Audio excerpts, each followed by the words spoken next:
Anything where we can get some interesting soap bubble bokeh. Do you say bokeh or bokeh? Oh, I say bokeh. You say bokeh? Yeah. You say bouquet? No, I just started that. Like you're gonna thing I'm starting. Bouquet? Yeah, it like a seems flower the more, bouquet? Yeah, it seems like the more pretentious thing. Oh no, it's pretentious. Like your TV show, what is it called? Dog Times. We're out here in sunny Pasadena, California with this new lens from TTARTISANS, the 100mm f2.8, aka the soap bubble bokeh lens. The actual optical design of this lens was originated by Cooke Optics way back in the late 1800s, called the Cooke Triplet. The reason why it was called the triplet is because it's literally just 3 elements in 3 separate groups. So there's only 3 pieces of glass inside of this long 100mm lens here. Later on in the mid-1900s, Meyer-Optik recreated the lens and called it the Triolet or something like that. And now here we are in our present day and age. Of course, TTARTISANS put out their own recreation of this old Cooke Triplet design. So it still has those 3 elements in 3 separate groups, 13 iris blades, and honestly, the soap bubble bokeh is actually a lens defect. That is something that isn't technically supposed to happen, but obviously over the years, or I guess in this case centuries, it has grown into a cult following. Me personally, I'm not a fan of the soap bubble, but you know, I certainly think there are some opportunities for artistic, creative choices there. We got our Dog Times Patreon member, Matt Leal, shooting this on the Sony FX30. What up? Dog Times. Yeah, dude. So be on the lookout. He is going to be starting his own filmmaking YouTube channel, and he's got a lot of nice nuggets to bring as a producer and director himself. There is a feature film that I shot for Matt a couple years back on this camera called Shadow Marsh. I'll leave the trailer to that down below. Now, we should call out the elephant in the room. This bench right here is actually very close to the same bench they use in the Apple TV show Shrinking. So if you guys don't know, they do film a majority of that show right here. Great show. Harrison Ford's a beast. Go check it out. But you may be wondering, why does he have this Leica M mount lens on the RED Komodo OG? So to give you some backstory on this, I originally was excited when TTARTISANS reached out to me to try out this lens because I was going to use it on my Leica M8. However, I could not get this thing calibrated to my rangefinder. TTARTISANS gives you a little screwdriver. They give you a focus chart, directions on how to calibrate the lens yourself to a rangefinder camera. For those of you that don't know, most rangefinders don't have live view, certainly not the M8, and I just couldn't calibrate it. I mean, I tried over a couple dozen different twists of the ring. That damn ring in the back of the lens, I nearly rotated that 360 degrees. It just would not calibrate to my Leica M8. I reached out to TTARTISANS.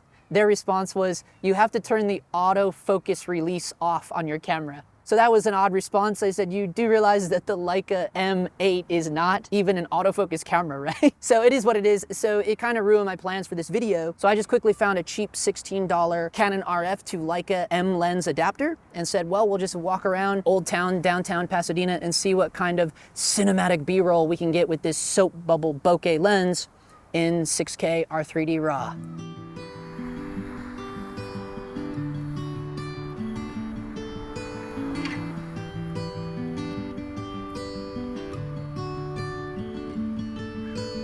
Light is fading fast. From this old town we gotta go.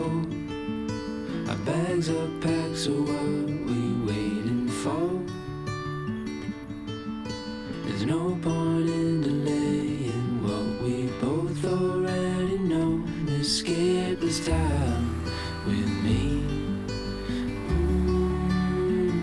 Escape this time with me. We could rent a room and watch the stars dance round the moon. So my biggest annoyance with the lens is this is an M mount lens and there's no focus tab on it. So I'm just used to having focus tabs on the M mount lenses, which is funny because TTARTISANS makes focus tabs for like $7 or $8. So I bought one and put one on my 90mm Leica El Mary.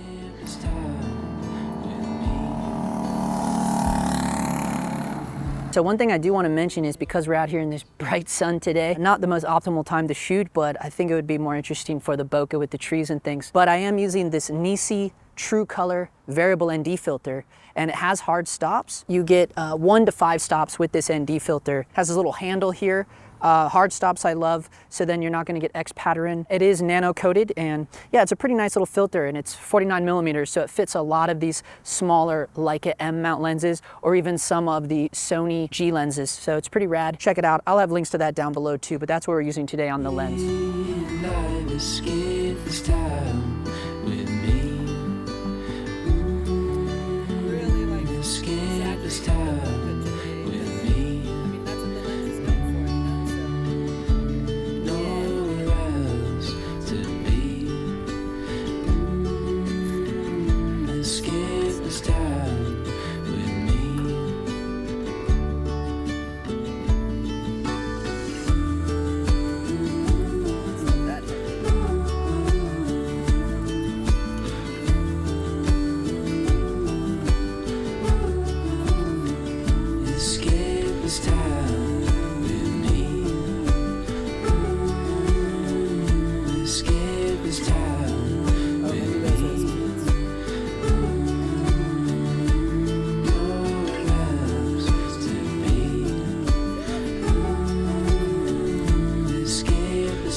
Okay, so now we're just getting a skin tone test.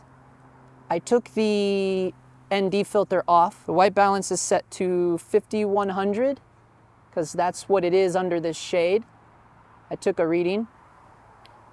And yeah, we'll just do some little bit of rack focus here to Matt. And I'm gonna go all the way out of focus so we can see some of that soap bubble behind him. And then I'm gonna go back to him now. Let me get much closer so you get an idea of the portraits, what you could do with portrait lens. Yeah, I mean, I think this is a really cool portrait lens for photography. Thinking about like my general feel of the lens, I've had it for what, like a week now? So I just want to talk about my general handling of the lens, the use of the lens. It has a really long focus throw, 180 degrees is the focus throw, so that's quite a lot. I'm thinking of like as like a street photo lens, but again, I don't think 100 mil is my go-to street photo lens, but I'm just thinking of photography in general. That's a really pretty long focus throw. Now, certainly on the Komodo, it's even longer, you know, when you're holding like an actual heavy cinema rig. Not that this is extremely heavy, you know, it's not like in a mirror or something, but it's still, you know, a little bit of heft more than like a rangefinder. So I do think that's something to take into consideration for me as an M mount lens. Again, not having that focusing tab, and it's 180 degree focus throw, like it's like, wow. We need a focus tab. But it, you know, like I said, TTARTISANS makes that one for $7, so you could just throw it on, stick it on. In my opinion, this would be a lens that I would generally want to live around 2.8 or f4, right? Just to take advantage of that, you know, the soap bubble. But I think when you're doing like super extreme close-ups, you get that kind of painterly look in the background, which is even something I noticed on my Leica rangefinder. So that I think is cool. You can get kind of the long streak, blurry streaks, almost like a painting, like a water painting. So I think that's interesting. There's a lot of opportunity there for, again, some artistic, creative choices. There's some sun stars. Oh yeah. So now we're getting some nice sun stars. I mean, 13 blades, and as you go out of focus, it kind of grows.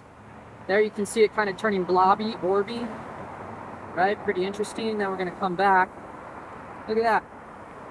But there is some ghosting there, right? I think it's just hitting those spectral highlights. So you're getting multiple orbs with this sun stars. That's kind of cool, actually. So that's gonna do it on the TTARTISANS 100mm f2.8. The bokeh stays pretty consistent all the way from f2.8 to f22, so that was kind of nice to see.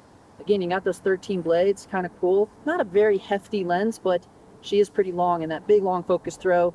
I mean, you get the hills and valleys, old school focus ring, but I think you're definitely gonna wanna put a focus tab on this if you plan to use it on a newer digital Leica M. But for my older Leica M users, just be aware, you're probably gonna have trouble, like I was, actually calibrating it to work with your rangefinder. But if you're shooting digital or using live view on your rangefinder, you're not gonna have any issues with it. See you in the next one. For now, that's a wrap.